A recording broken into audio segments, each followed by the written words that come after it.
here. So welcome to the Bags to Riches podcast. I'm Zach Ginn, your host. I quitted my minimum wage bag boy job to pursue the riches of real estate investing at the age of 17 and never looked back. I'm here to educate and inform entrepreneurs, young and old, how to become complete real estate investors by talking to the best and most influential minds of real estate. So I'm joined here by our special guest today, the exceptional and accomplished Justin Colby. Justin has been a real estate investor since 2007. He's a public speaker, podcast host of the Science of Flipping podcast, and real estate coach that has mentored over 1,000 real estate investors. He is the co-founder of Phoenix Wealth Builders, a real estate solutions company in Phoenix, Arizona. He's done over 1,400 deals since 2007. Glad to have you on here, Justin. Right on, man. Thanks for having me. I'm excited to be here. All right, sweet. So first of all, I want to congratulations on your wedding. Yeah. You publicly announced it, but I've seen some stuff of you. I've been following you for a while, and I just want to congratulate you on that. Cool. Thank you very much. It's been awesome. It's I mean, couldn't be happier at this point. This has been an exciting trip. Okay. Yeah. So my first question is, has marriage affected the way that you view your business or the way you view anything really?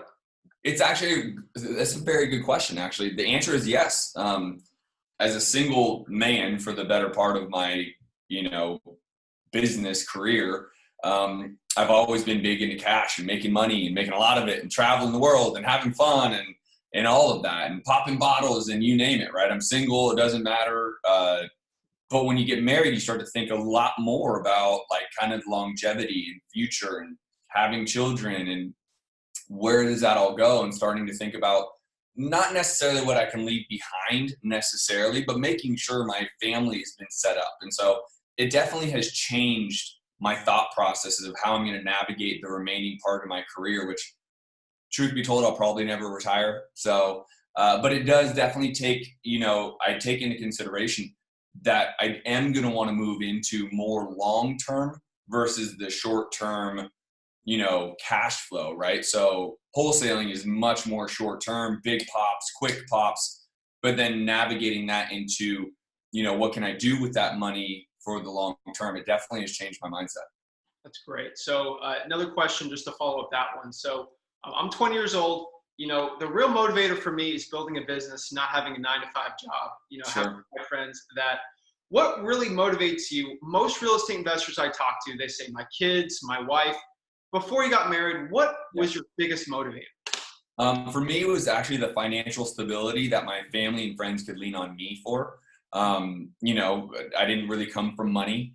I never needed, I wasn't destitute, but the reality is I knew other friends had money. You could see the families that had money. And so, for me, it was a lot of, I wanted to be the rock that, again, I've had very close family members come to me and need to borrow money. I've had very close friends come to me and need to borrow money, and being able to be there for them over my 20s and 30s in large part has been really, really big. It was a lot of my driving why, so that when that did come across, I could loan money or give money or whatever that may be. And so that was my foundational why in my 20s and 30s for sure.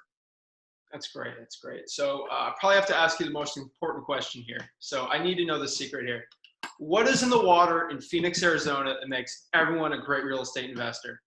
There's, Josiah Grimes, Keegley's there, Pace is there, all in guys, Austin Zabek, TTP, Josh Gaiman, Steve Trang. What's going on in Phoenix, Arizona? Why are all the best guys over there? Well, I think a vast majority of them have been around for a while, right? Like Brent Daniels, TTP, has been around for a very long time. Steve Trang has been around for a while. And so I've been around for 12 years, almost 13 now. I started in 2007. So now that social media has become such a large part, a lot of what's happening is people are getting exposure, which is great. And then there's some guys that have been around for a couple of years, and because of the value of social media, they've gotten exposure really, really quick, right? I remember Josiah Grimes when he was like an assistant, right? And now he is the head of Keegley along with Jamil and has Astro Flipping, all this other stuff, right? But I remember when he was like the assistant, which is great. And I love to be able to watch that transition.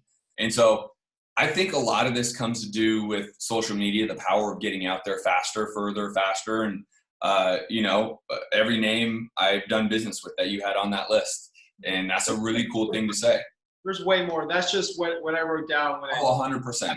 There's way more. I mean, there's people that you don't know, right? That are like really even bigger players, right? Like that are doing more deals that they just don't care about being out there. They don't care about having a name on social media or whatever. They're just all about doing more deals. And so this market has an influx of investors. But the reality is we all are able to do deals because it's a large city. There's 5 million plus, almost 6 million people that live in Phoenix. I read something, I don't know how accurate it is, but anywhere from 30 to 50,000 people are leaving California every year to move to Phoenix. So that ability to always have a need for real estate allows all of us to do well, right? Yeah, wow. That's great. In respect to Josiah, I wasn't meaning to put him down or making him sound young, dude. He's done an incredible job, both with Astro Flipping and Keegley. Yeah, that's great. So a question you probably don't get asked too much. I know you've been on plenty of podcasts and shows, and I hear about your real estate all the time. I mean, who is the man, Justin Colby? Like, who are you? What do you do for fun? What are the things not a lot of guys know about you that really help your personality out? That's another great question. I like these questions. So for me, it's about the people, like my friends or my family. And very quickly, if you become a friend of mine, you start to realize that. Like, I will do anything for them. I try to hang out with them as much as I want. Like, they literally become the closest people to me. And I think that's a characteristic I pride myself on, right? Like, even when times are rough, like I want to be there for them to lean on.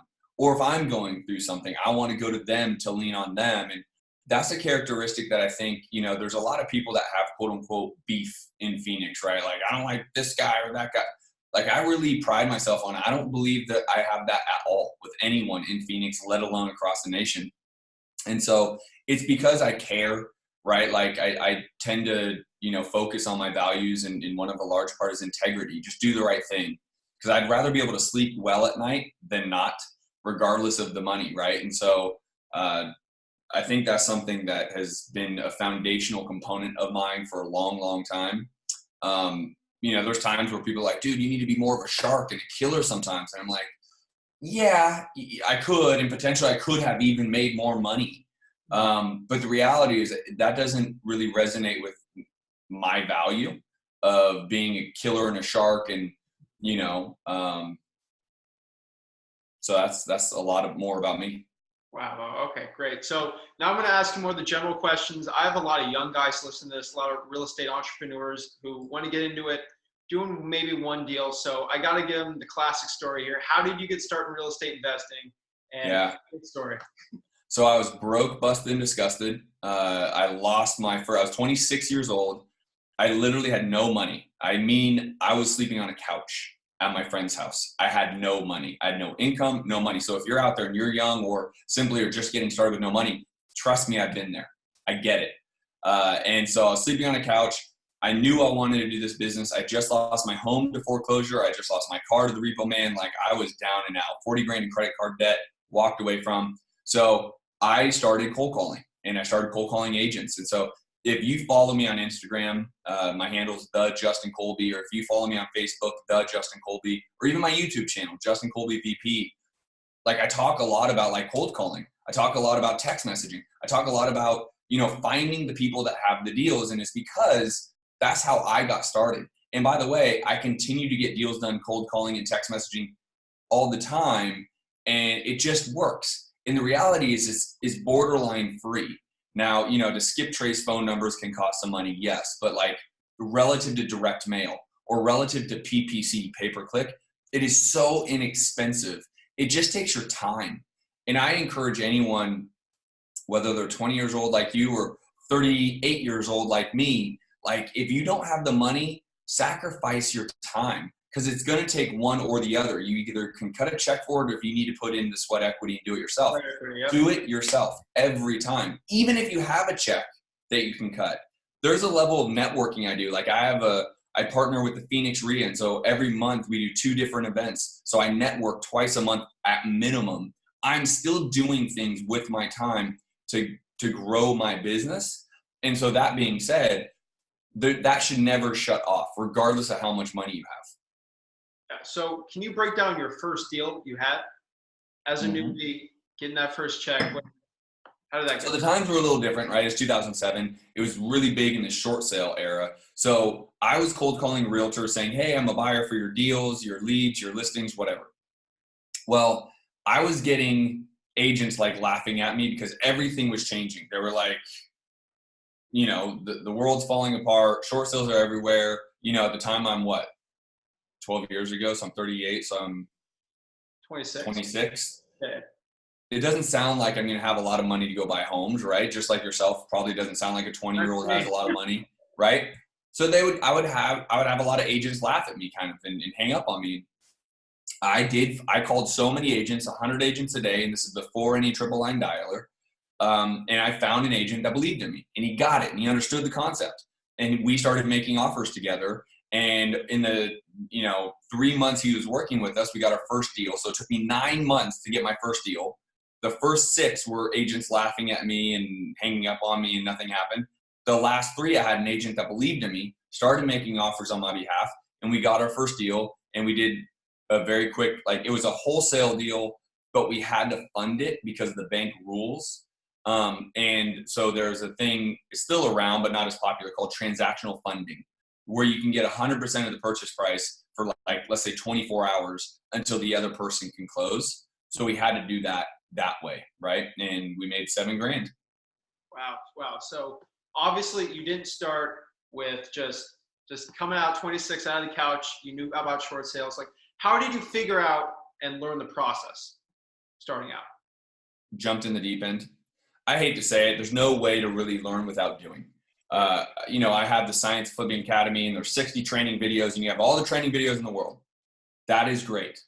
But until you start to actually do the business, take action, do the actions that need to be done, the actual learning doesn't really digest. And so I would say to anyone, jump in the fire, right? Jump in the deep end, get going, because that's how you learn. I had no idea that the world was falling apart back in 2007.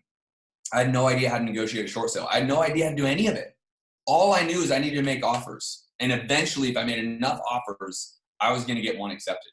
So I just kept going. And so there's no secret sauce there. Now, if you are watching someone's training, if for my training or whatever, that's good, because at least I can speak for myself. It's good advice. I've been there. I've done that, right? But then it takes your action to learn it, right? And I would tell you, start making offers, get in front of more sellers, start making offers. Definitely. So especially with that confidence issue, all the young guys doing well now. Sure. I feel like the confidence has been the biggest key for me and a lot of the other young guys. If you ever check out Rafael Vargas or Joe Dillon, they just exude confidence. And especially as a young person, 18, 19, when I was that age, just the confidence sold. And after the confidence sold, my actual deals and reputation sold too. So that's how I think I really helped myself out as a young person. But I definitely agree with you. But 26, yeah.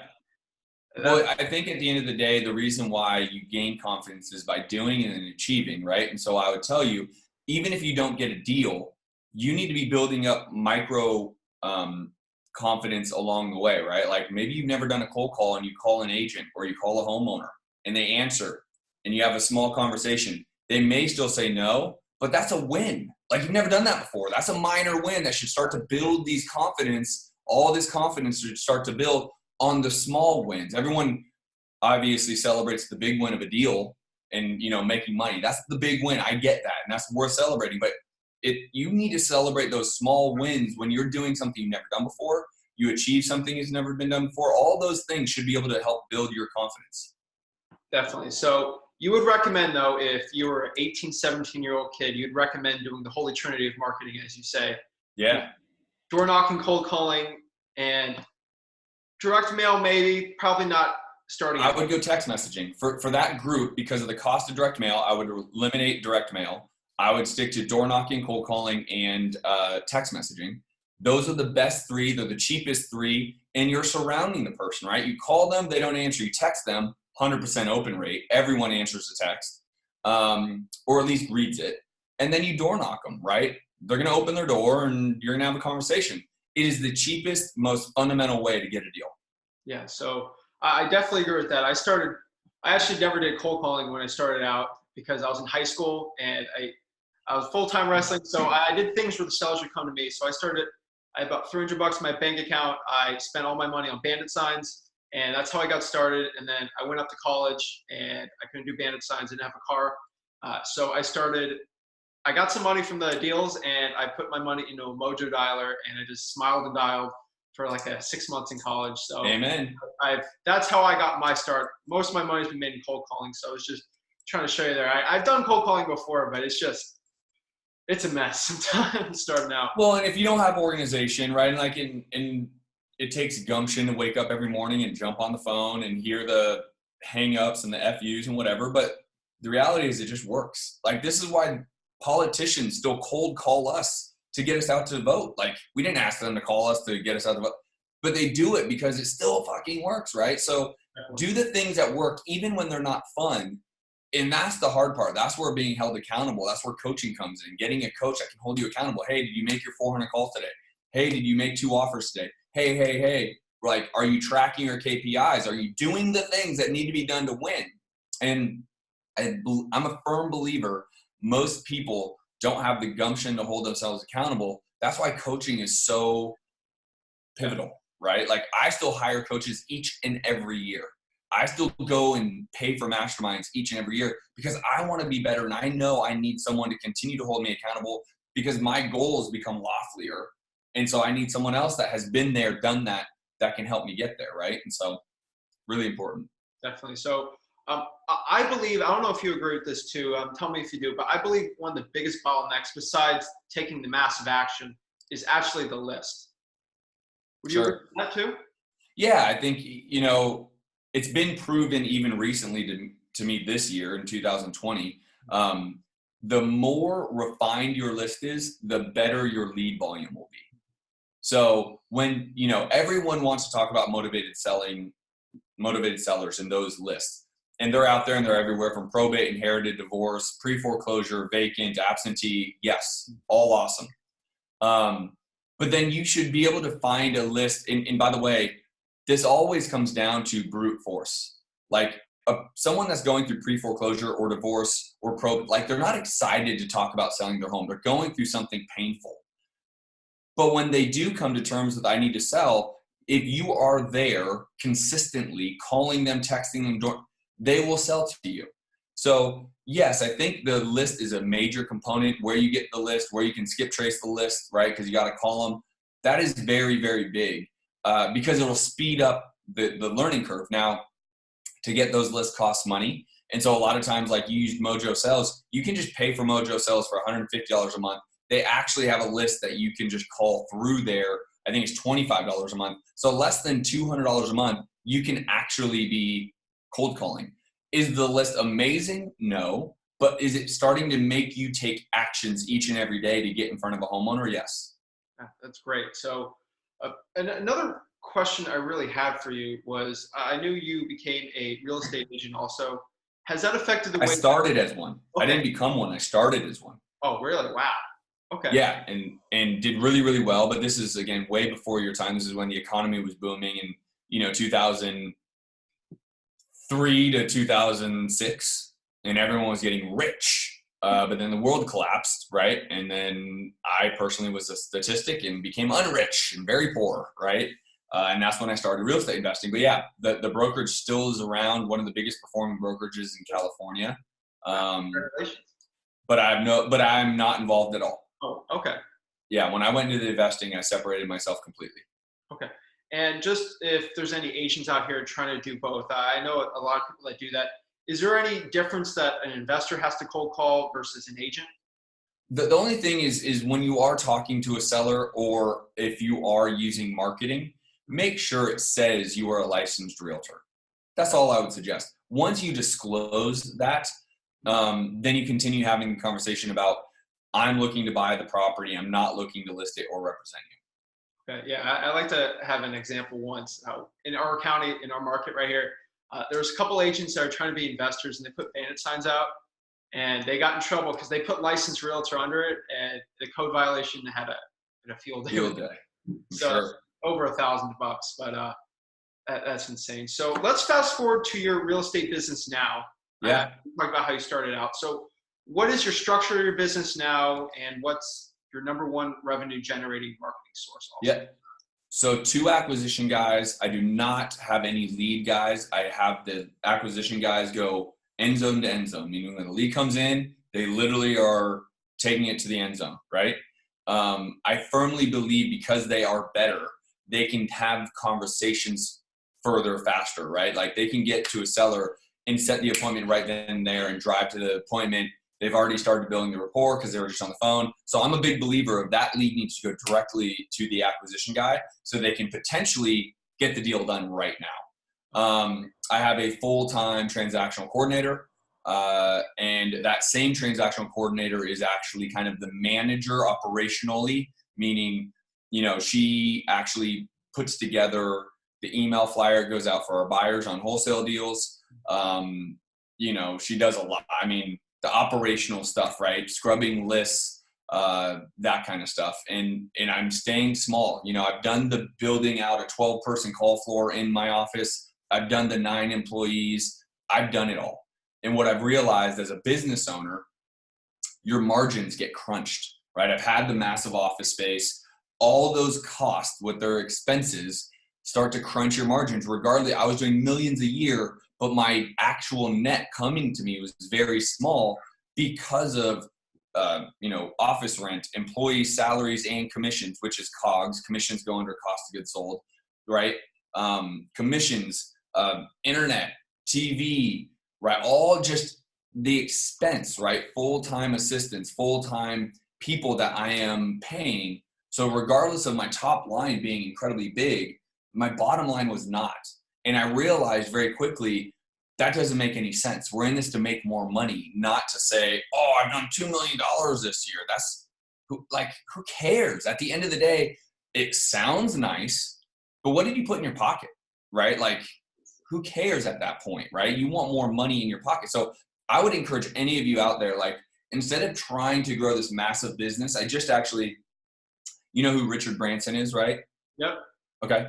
So he just had a quote I read, and I'll butcher the quote, but the idea is like, he didn't start out looking to build Virgin and the 50 companies with 50,000 employees. He looked to navigate a business to make a certain level of income. And when he started to realize it could be bigger, he started to adjust how to grow it bigger. But he didn't start out trying to build Virgin. And I think a lot of, young entrepreneurs like yourself, or even sometimes older entrepreneurs, they get so caught up in this, build this business, scale the business, grow the business, boom, boom, all these big top line numbers. And it's exciting and sexy to talk about, but it doesn't put any more money in your pocket, right? And so I'm a lot more of a component of like, stay small, keep it all. Like, don't go out there and try to build a big business. Do the work, put forth the effort, and put a lot of money in your pocket, right? Like, you could very easily be 20 years old and make $250,000 a year in this industry, right? And so why would you try to go build a big business? Do you know how much money that is, especially for a 20-year-old? No. Or 21-year-old, or 22-year-old, or 23-year-old, 24-year-old? Like, at 38 years old, like, I'm not rich enough to say I don't want $250,000 a year, right? Like, I want it, right? So, that's the reality. Is building stuff big isn't always the right, like, think a little smaller. Like, how do I just put an extra 10 grand a month in my pocket? That's cool. Wow. So yeah, that was another question I had. I wanted to ask about a lot of these 18, 19, 20-year-olds. We actually have some students that really want to build that out. And we say, hey, we're really not into that. They want to do all these, take deals down over the phone, things like that. I think it was really important. You said your acquisitions guys drive to the appointments. Yeah, 100%, right? Like, now we do, respectfully speaking, we do deals that are not in Phoenix. Definitely. So sometimes I do have to do it over the phone, but it's not a big component of our business, right? So that being said, they will do it over the phone. However, in sales, you're always going to be more successful person to person. So if you're just trying to do deals over the phone because you're lazy or you think it's faster, I will convert that deal because I will be able to understand where their pain threshold is more. They're going to like me more. I'll build more rapport, right? And I'm going to try to set that appointment for that day. Mhm.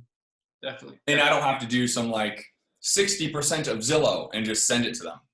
Like I will look at the home. I will understand the cost of the rehab. I will give them a real valuable offer. Mhm. Definitely. I think a really important part about actually going to the appointment, especially in my experience, is people become numb to their surroundings when they're living in a house. And they might not notice just some cracks here, cracks there. And if I expose them and tell them, hey, this is why this stuff was cracked out everywhere outside, it opens their eyes on the real problems in the home. And it really wasn't the exterior paint or something like that. There's no doubt. So yeah, that's great. So I know a couple stats you guys talked about. Hey, this was a year ago. I like to really dive into people's business and successful guys like you. So you said about 1 out of 7 leads you got from your direct mail, I believe. You got so recently, the end of Q4 of 2019, and this is even in January, it also relates. We've been able to convert 1 out of every 7 leads that comes from direct mail. And so Q4, right, all the way through January, still is true. We are converting 1 out of every 7 leads that comes in. Okay, great. So I was just saying, and has that number changed in the past 3 years at all? Yeah, for sure. So most of 2019, we were converting roughly 1 out of every 14. Oh, wow. And this goes back to the question you asked earlier. It's the list. I refined my list so that I can find people that are more interested, willing, or able to sell versus just going after the masses of asses. And so we continue to kind of refine that and then be a beast about marketing, right? We mail them, we call them, we text them. We're in front of them every way possible. Okay. And if I could look at a virtual pie chart of your marketing and your deal flow, where is the majority of your deals coming from? What marketing source? And can you break direct mail as a moment in time, okay. But that is not what I would advise your listeners to do necessarily. Yeah. Cold calling has deals coming in, and so does text messaging. Neither is necessarily more right now. The volume is the same, but because of text messaging and cold calling being so personal, like you can reply right away, right in front, both are great, right? So I would be using both of those full time. Okay. And I think it's really important you made the point that you have 2 acquisitions, guys, because let's say, God forbid, someone had the flu or they were sick, they quit. You still have another resource just in case that guy quits. Well, yeah, totally. The answer is yes. But again, speaking to your audience, everyone needs to be doing the work themselves. Definitely. I would not go higher right now, right? But also, if someone is sick, like I had one of my main acquisition guys out for 4 days, and I stepped in, just replaced them, just to make sure no balls were dropped. I was like, hey, I'm not going to let this marketing dollars go to waste. I'm going to call the sellers. I'm going to try to negotiate deals. I went on 2 appointments. I don't care. Like, gone are the days of like, look cool and you don't have to work and, it's all going to be, you're going to become rich. Like, go do the work. Don't be silly just because you want to look cool, right? Definitely. I appreciate that's why I really reached out to you. You're real. You got no BS when you're talking about, even in your group, you were really accountable to yourself. And I think it was really important. I think when you were on your honeymoon or after you got married, you said you didn't reach out to a person. Yeah. And what was the story about that? Yeah. So I was in negotiations with a seller via text message. They were interested, I got occupied with the wedding stuff, right? Life always happens, right? So me, you, everyone, life happens. Go on the wedding. They literally text me while I'm out there. I basically am ignoring my phone most of the time. I come back, right? Like, oh man, I forgot to reach back out, right? I'm like, oh my God, right? So I reach out too late. And I'm like, oh, if I could have just answered my phone out when I was out in Miami or whatever, the follow-up is so key, right? And so, the reason why I put that in my group, the Science of Flipping Academy group, which I encourage you and all your members, is free. I just wanted to share, like, it happens to me still too after 12 years of doing this business. Things happen, and that's reality, right? Like, I'm not perfect, but when I have those moments happen, it gets me like rewired again to be like, okay, That's the last time that's happened, right? So it almost is like a good thing to some level because it helps me snap back in like, oh, that's an obvious, like, no duh. Like I train my students all the time on not to do what just happened, because what happens is someone else gets the deal. And that's what happened, right? So I always I will show you the good and the bad. Like I'm not going to fake it, right? Like That's why I love it. there's so many people out there barking and making a lot of noise, and I'm not in their business, but I know the business really well. And we'll see if they're all really what they say they are, right? I can A lot tell. of noise out there. What Rick really says is he's been through it all. He started 2003. He's been through it all. He made a lot of money during the crash from short sales. And the number one thing he always tells me is these guys can talk a lot of smack, but what's going to happen when the storm comes? Who's going to come out? And I believe you, Rick, us, we can get out of it. We have the experience, and with the right coaching, I believe anyone can if Totally. they're smart enough for their business. You know, it's interesting because there's so many new investors in the last 2, 3, 4 years, 5 years that all they just got into the business and they're making a lot of money doing a lot of, that's awesome. But also the economy has been great. So to Rick's point, like, yeah, they don't know anything else besides awesome. Well, you know, like Mike Tyson has something. You can have all the game plan in the world, but see what happens when you get punched in the mouth, right? Yeah. Like that's kind of the scenario. We'll see. And some of these guys are the real deal, and I know them personally, right? And then others may not be. And so we'll just see how it all washes out. Definitely. So just some other stories just to wrap things up here. I mean, can you tell me your craziest real estate story? I know There's so many, but one I'll tell you is awesome. So when we first got going, like on a bigger level, we were buying a lot from the auction. And my business partner was more in charge of like underwriting the deals that we had to make offers on that day. Because every morning you have to make new offers. So that night you have to underwrite the deal, blah, blah, blah, make offers in the morning. He was on vacation. He was doing something. He was like, hey, can you just take over? Yeah, of course. So I'm underwriting deals, yada, yada, yada. And so like, you don't win a home every day, right? So that's normal. But one day, like the first home we offered on, I got accepted at opening price for like $36,000 or something. Okay. Or 32. And like no one else bid on it. And I'm looking at him like, I win. I call him. I'm like, holy fuck, we got a great deal, bro. It's going to be amazing. It's going to be blah, blah, blah. It's in the historic district. Dude, we're going to make a lot of money. Blah. So I go drive the property afterwards because you don't usually go drive them until after you win. You have someone else drive them. Like I have a bid service drive it. Literally, it was like 4 posts and some drywall. I literally could push on it and the whole house would sway. It was nothing. It literally was nothing.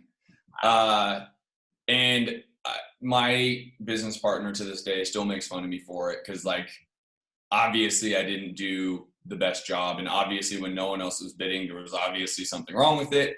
And so we bought this 32 or 34 or whatever $1,000 home, and we were in big trouble, right? Because there was nothing there to rehab. You literally had to develop a new home. And at the point, we didn't have any experience doing that. Luckily, we knew enough people in town that we were able to sell it for basically what we were into it for. So we didn't really lose any money, but man, it sucked, right? Because to this day, my business partner can still kind of be like, dude, do you remember that time where you had the reins and you butchered it? So that's one that comes to mind that is just like, that was a tough one. Oh boy.